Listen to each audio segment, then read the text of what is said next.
오늘 주시는 하나님의 말씀 출애굽기 32장 15절부터 우리 끝절 35절까지 모두 읽도록 하겠습니다. 모세가 돌이켜 산에서 내려오는데 두 증거판이 그의 손에 있고 그 판의 양면 이쪽 저쪽에 글자가 있으니 그 판은 하나님이 만드신 것이요 글자는 하나님이 쓰셔서 판에 새기신 것이더라. 여호수아가 백성들의 요란한 소리를 듣고 모세에게 말하되 진중에서 싸우는 소리가 나나이다.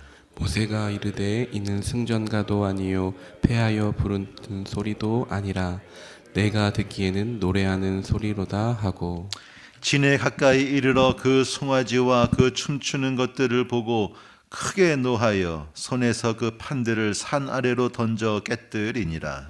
모세가 그들이 만든 송아지를 가져다가 불살라 부수어 가루를 만들어 물에 뿌려 이스라엘 자손에게 마시게 하니라. 모세가 아론에게 이르되 이 백성이 당신에게 어떻게 하였기에 당신이 그들을 큰 죄에 빠지게 하였느냐. 아론이 이르되 내 주여 노하지 마소서 이 백성의 악함을 당신이 아나이다. 그들이 내게 말하기를 우리를 위하여 우리를 인도할 신을 만들라. 이 모세 곧 우리를 애굽 땅에서 인도하여 낸 사람은 어찌 되었는지 알 수 없노라 하기에 내가 그들에게 이르기를 금이 있는 자는 빼내라 한즉 그들이 그것을 내게로 가져왔기로 내가 불에 던졌더니 이 송아지가 나왔나이다. 모세가 본즉 백성이 방자하니 이는 아론이 그들을 방자하게 하여 원수에게 조롱거리가 되게 하였음이라. 이에 모세가 진 문에 서서 이르되 누구든지 여호와의 편에 있는 자는 내게로 나아오라 하매 레위 자손이 다 모여 그에게로 가는지라. 모세가 그들에게 이르되 이스라엘의 하나님 여호와께서 이렇게 말씀하시기를 너희는 각각 허리에 칼을 차고 진 이 문에서 저 문까지 왕래하며 각 사람이 그 형제를 각 사람이 자기의 친구를 각 사람이 자기의 이웃을 죽이라 하셨느니라. 레위 자손이 모세의 말대로 행하매 이날의 백성 중에 3,000명 가량이 죽임을 당하니라. 모세가 이르되 각 사람이 자기의 아들과 자기의 형제를 쳤으니 오늘 여호와께 헌신하게 되었느니라. 그가 오늘 너희에게 복을 내리시리라. 이튿날 모세가 백성에게 이르되 너희가 큰 죄를 범하였도다. 내가 이제 여호와께로 올라가노니 혹 너희를 위하여 속죄가 될까 하노라 하고 모세가 여호와께로 다시 나아가였자오되 슬프도소이다. 이 백성이 자기들을 위하여 금신을 만들어 싸우니 큰 죄를 범하였나이다. 그러나 이제 그들의 죄를 사하시옵소서. 그렇지 아니하오며 원하건대 주께서 기록하신 책에서 내 이름을 지워 버려 주옵소서. 여호와께서 모세에게 이르시되 누구든지 내게 범죄하면 내가 내 책에서 그를 지워 버리리라. 이제 가서 내가 내게 말한 곳으로 백성을 인도하라. 내 사자가 내 앞서 가리라. 그러나 내가 보응할 날에는 그들의 죄를 보응하리라. 같이요. 여호와께서 백성을 치시니 이는 그들이 아론이 만든 바 그 송아지를 만들었음이더라. 아멘. 살아계신 하나님의 말씀입니다. 자, 우리 지난 시간에 우리 40일 동안 금식하며 하나님의 이 말씀 또 성막을 만드는 이것들을 이제 쭉 전수받은 이 모세, 이 더디 내려옴을 보면서 이스라엘 백성들이 아론을 충동질하여서 이제 금송아지를 만들고 그를 섬기게 되는 것을 우리가 보았습니다. 하나님께서 빨리 내려가라. 지금 이러한 일들이 벌어지고 있다. 하나님께서 모세를 빨리 재촉해서 내려가게 하십니다. 자, 오늘 말씀 보면은 모세가 두 증거판을 손에 들고 내려오는 것을 볼 수 있습니다. 이 증거판은 보면은 양면에 이쪽 저쪽, 그러니까 양쪽에 다 하나님께서 새겨 넣으신 것을 볼 수가 있고요. 판도 하나님이 만들어 주신 것이고 또 하나님이 직접 새겨 주신 것입니다. 모세가 쓸 수도 있고 또 천사를 시켜서 쓸 수도 있을 텐데 하나님이 직접 새겨 주신 이 이 돌판. 추측하는 것은 많은 규례의 말씀을 다 적을 수는 없었을 것 같고요.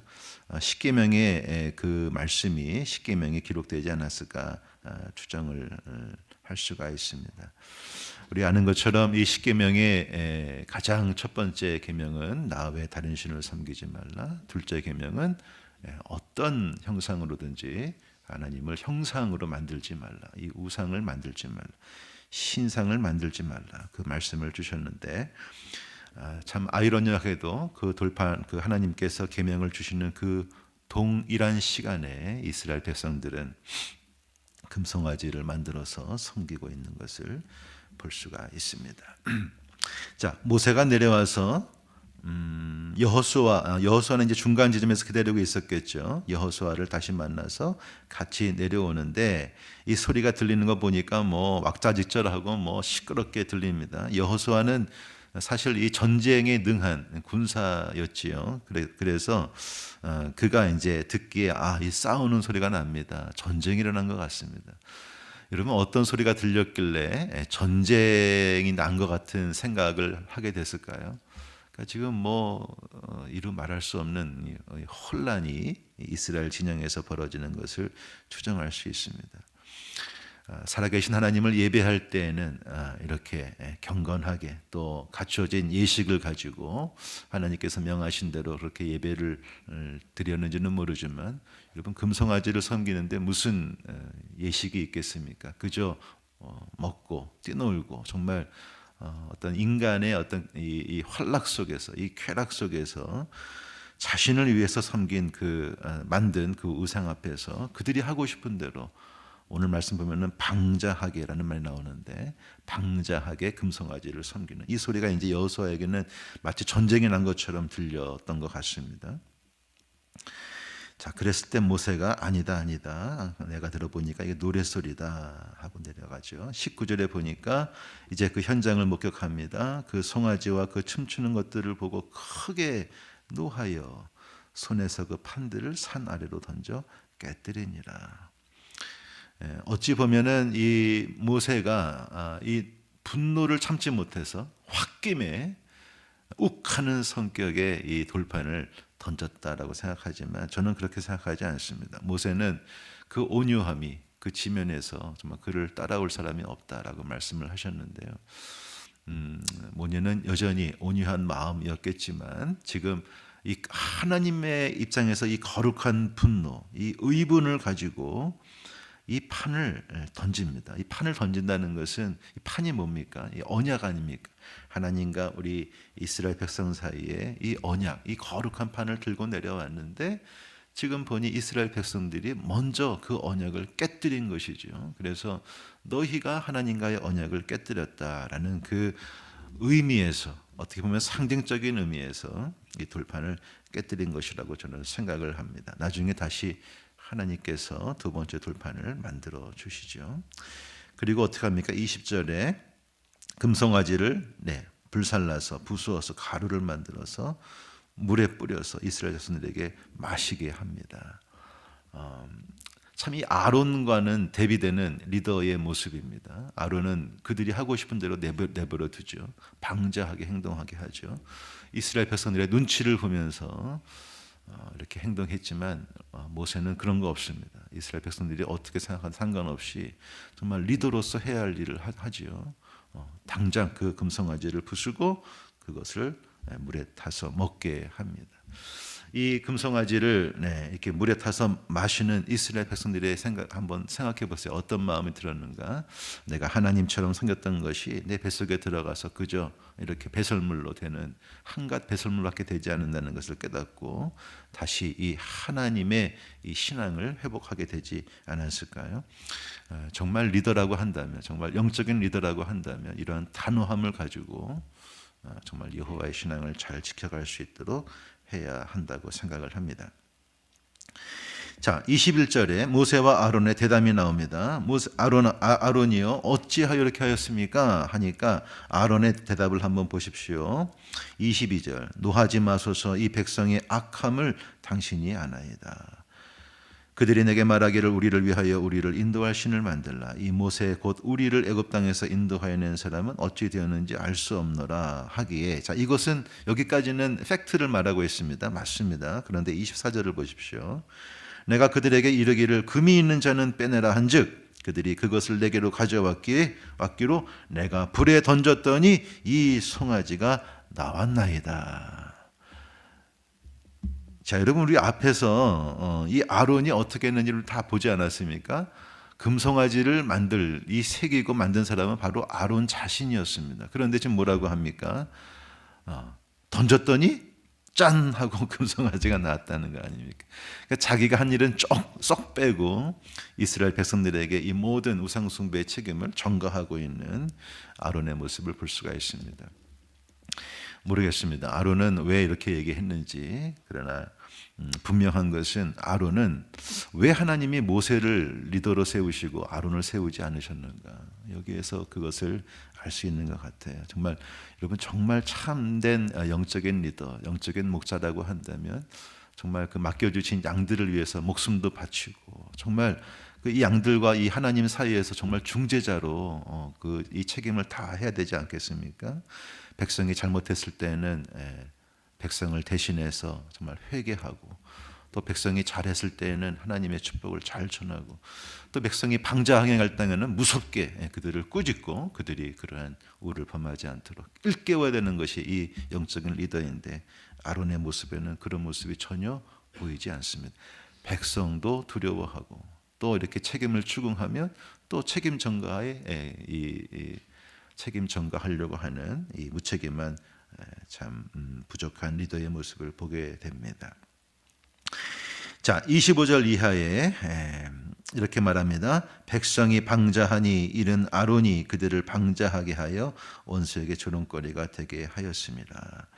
여기 방자하게 한다, 이게 이제 보면은 원뜻이 파라라는 단어인데, 이게 풀어놓다, 뭐 석방한다 그런 의미도 있고, 벌거벗었다 이런 뜻도 있습니다. 그래서 영어 성경을 보니까 통제를 벗어나 제멋대로, 혹은 해이해져서, 혹은 어떤 영어 번역은 벌거벗은 채로 이 naked라는 단어로 번역을 하고 있습니다. 말 그대로 그냥 자기 마음대로 행동하게 한 것이지요. 그리고 영적으로 보면은 하나님을 떠나서 이 간음하고 또 성적으로 범죄하는, 영적으로 이 성적인 죄를 범하는 그러한 것으로 이해할 수 있겠습니다. 그렇게 한 사람이 바로 이 아론이라는 거죠. 아론은 자기가 지금 무슨 죄를 범했는지 알지 못하고 온전히 회개하지도 못하고 있습니다. 또 모세가 그들을 향해서 분명히 말하기를 너희는 방자하게 행했다. 너희는 지금 하나님 앞에서 절대 해서는 안 되는 이 영적인 간음 행위를 한 것이다.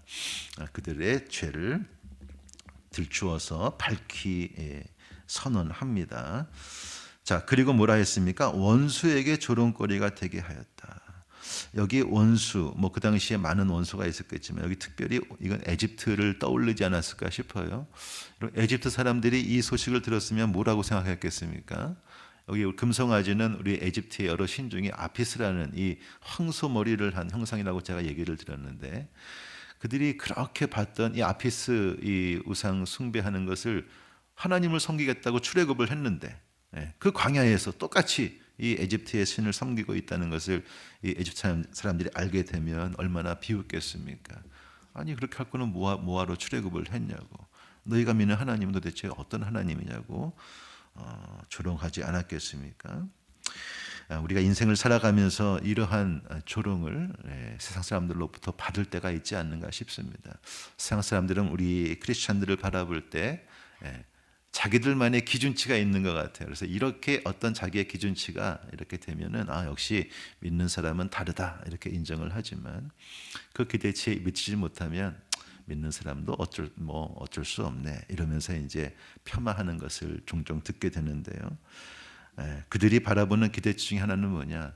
우리는 하나님을 믿지 않고 우리 뜻대로 이렇게 이런 모습으로 살아가지만 너희들은 하나님을 믿지 않냐 하면서, 하나님을 믿는 어떤 하나님을 믿는 신앙인의 어떤 그러한 기대를 갖는 것을 우리가 보게 됩니다. 그것이 미치지 못할 때 오늘 이 말씀처럼 우리를 조롱하고 믿는 사람은 또 어쩔 수 없구나 하는 말을 들을 수 있는데, 사랑하는 여러분, 우리 항상 살아계신 하나님을 잘 믿고 섬기셔서 정말 크리스찬다운 그 삶을, 여호와 신앙의 삶을 잘 살아가시기를 바랍니다. 자, 우리 후반절 말씀 보면, 자, 여기 지금 두 가지가 나오는, 첫 번째는 모세가 백성에게 말합니다. 지금 이 큰 악을 백성들이 행해서 이 죄를 제거해야 되는데 누가 나서겠느냐 하니까 이스라엘 지파 중에 레위 지파가 나타납니다. 레위 지파가 등장을 해서 오늘 말씀 보면은 3,000명의 사람이 죽임을 당하는데, 이스라엘 백성들의 전체 숫자를 큰 200만 명의 숫자를 생각했을 때 3,000명이라는 숫자는 굉장히 적은 숫자입니다. 추측하는 것은 이 우상 숭배에 앞장섰던 사람이 바로 이 3,000명이라고 생각이 들고요. 그 우상 숭배를 앞장섰던 가장 큰 죄를 범한 이 백성들을 하나님이 심판한 것이라고 생각을 합니다. 다른 사람들은 거기에 동조를 한 것이겠죠. 자, 그렇게 행한 이 레위를 향해서 하나님께서 모세를 통해서 말씀하시는데 뭐라고 하시냐면 29절입니다. 모세가 이르되 각 사람이 자기의 아들과 자기 형제를 쳤으니 오늘 여호와께 헌신하게 되었느니라. 그가 오늘 너희에게 복을 내리시리라. 여기 여호와께 헌신하게 되었다, 이 원문을 보면은 손을 채웠다 그런 뜻입니다. fill이라는 단어가 나오는데, 너희의 손을 채웠다. 이 똑같은 동사가 어디에 나왔냐면 우리 앞장에서 아론과 그 아들들을 제사장으로 위임할 때, 너희는 이제 하나님의 제사장이다라고 위임할 때 그 위임하다라는 동사가 똑같은 동사입니다. 다시 말하면 하나님께서 아론과 그 아들들을 거룩한 제사장으로 세운 것처럼 오늘 하나님의 뜻을 받들어서 이 3,000명을 이렇게 심판한 이 레위 사람들에게도 동일한 거룩한 직무를 맡긴다는 것을 알 수가 있습니다. 여러분, 레위 지파가 어떤 사람입니까? 우리 창세기 34장인가요? 거기에 그 야곱의 이야기를 보면 그 누이 디나가 세겜 사람한테 강간을 당하고 수치를 당하죠. 그래서 이 레위하고 그 바로 윗 형제인 이 시므온이 둘이 이제 작전을 짜죠. 그래서 자기의 친누이를 욕보인 이 세겜 사람들을 할례를 시켜서 그들이 거동하지 못할 때 세겜성 남자들을 다 죽이는 이 살육의 엄청난 범죄를 행합니다. 그래서 레위와 시므온은 피를 묻힌 자식이었어요. 그래서 창세기 49장에서 이제 야곱이 세상을 떠날 때 12아들을 불러놓고 다 축복을 합니다. 그래서 뭐 유다에게는 이런 축복, 뭐 이사갈에게는 이런 축복 쭉 축복을 하는데, 이 레위와 시므온은 같이 하나로 묶어가지고 축복을 하는데 그 내용이 축복이 아니라 저주입니다. 여러분 기억나시나요? 제가 한번 읽어보겠습니다. 뭐라고 했냐면 창세기 49장에 보시면 레위와 시몬에게 이렇게 말합니다.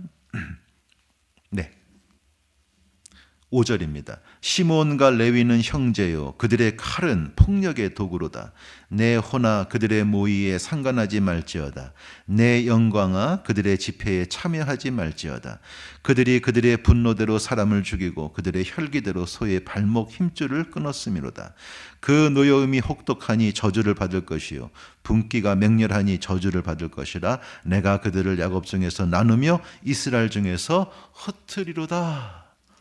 이게 전부입니다. 축복 아닙니다. 이건 저주입니다. 내가 흩트겠다는 거예요. 다른 지파들은 땅도 약속받고 이렇게 정착하며 잘 살겠는데 너희 두 지파는 내가 다 흩어버릴 거다, 이스라엘 땅에. 근데 이 말씀이 실제로 이루어지지요. 그래서 그 여호수아서에 보면 이스라엘 땅을 분배받을 때 시므온 지파는 이 남유다 쪽에 이렇게 땅을 분배받다가 그 이스라엘 역사 가운데 어느 순간 소리 소문 없이 사라집니다. 시므온 지파는 사라져 버려요. 그리고 레위 지파도 마찬가지입니다. 하나님께서 이스라엘 땅으로 완전히 흩으십니다. 그런데 차이점이 있습니다. 오늘 이 말씀을 기점으로 해서 레위 지파는 하나님이 거룩한 백성으로 삼으셨고 하나님이 이 하나님을 섬기는 예배를 이 전문적으로 전담하는 지파로 삼으시고 이제부터는 내가 너희의 기업이다 말씀하시면서 그들을 책임지시죠. 저주를 복으로 바꾸시는 사건이 바로 오늘 벌어지는 겁니다. 그리고 레위 지파가 역시 흩어지는데 그냥 흩어져서 사라지는 것이 아니라 이제 거룩한 직무를 받은 이 거룩한 지파로서 흩어집니다. 그래서 예배를 돕고 말씀을 가르치고 이스라엘 백성을 축복하는 참 거룩한 지파로 변화되는 것을 볼 수가 있습니다. 여러분, 하나님 편에 서서 하나님의 뜻을 행할 때 저주가 축복이 되는 이 엄청난 변화를 여러분 믿으시기를 바랍니다. 자, 그리고 나서 이제 모세가 산에 올라가서 다시 한번 중보합니다. 근데 눈물로 간절히 중보합니다. 32절에 그러나 이제 그들의 죄를 사하시옵소서. 그렇지 아니하시면 원하건대 주께서 기록하신 책에서 내 이름을 지워버려 주옵소서. 하나님의 생명책에서 나의 이름을 제하시면서까지 필요하다면 이 백성을 버리지 말아달라고 눈물로 호소하고 중재합니다. 사도 바울도 그의 백성 이스라엘 백성을 위해서 로마서 9장에서 비슷한 기도를 했지요. 생명책에서 나의 이름을 필요하다면 제하시면서까지 이 백성을 살려달라는 동일한 기도를 하였습니다. 사랑하는 여러분, 모세와 바울은 사람과 인간 사이에 참으로 완전한 중재자로 쓰임 받았습니다. 그리고 우리 예수 그리스도도 그렇게 이 땅에 오셔서 우리를 위해서 중재하셨습니다. 이제 그 중재의 역할, 이 화해의 역할을 저희들에게도 맡겨주셨습니다. 하나님을 떠난 우리의 자녀들, 또 하나님을 떠난 우리의 이웃들을 위해서 하나님 정말 저들을 기억하여 주시옵소서. 저들이 주 앞에 돌아와 회개하며 주의 자녀가 되게 하여 주옵소서. 이 중재의 기도를 우리가 포기하지 말고 계속해서 드려야 할 줄로 믿습니다. 반드시 하나님의 때에 그 기도를 응답해 주실 줄로 믿습니다. 간략하게 오늘 기도 제목 3가지를 나누고 싶습니다. 첫 번째, 우상 숭배에 빠지지 마십시오. 하나님이 아닌 다른 것을 하나님처럼 섬기는, 그래서 사람들에게 조롱거리가 되는 일이 없기를 바랍니다. 하나님만을 섬기십시오. 두 번째, 하나님 편의 선자는 저주가 축복으로 바뀌는, 이 운명이 바뀌는 것을 경험할 수 있습니다. 하나님 편에 서서 하나님의 뜻을 행하시는 정말 이 레위 지파와 같은 그 복을 받아 누리시는 저 여러분 되시기를 축원합니다. 그리고 모세의 중보기도, 오늘 이 새벽제단 하나님 앞에 가지고 나아가시고 우리 느헤미야 프로젝트를 위해서 기도하면서 우리의 사랑하는 가족들, 우리 주의 VIP 분들을 끊임없이 기도할 수 있기를 바랍니다. 모세의 이 기도를 들어주셔서 이스라엘 백성을 구원해 주신 하나님께서 저와 여러분의 눈물의 기도를 들으셔서 여러분의 가족과 여러분 주위의 많은 불신자들을 구원해 주실 줄로 믿습니다. 오늘도 그러한 기도로 주 앞에 나아가시기를 주 이름으로 축원드립니다.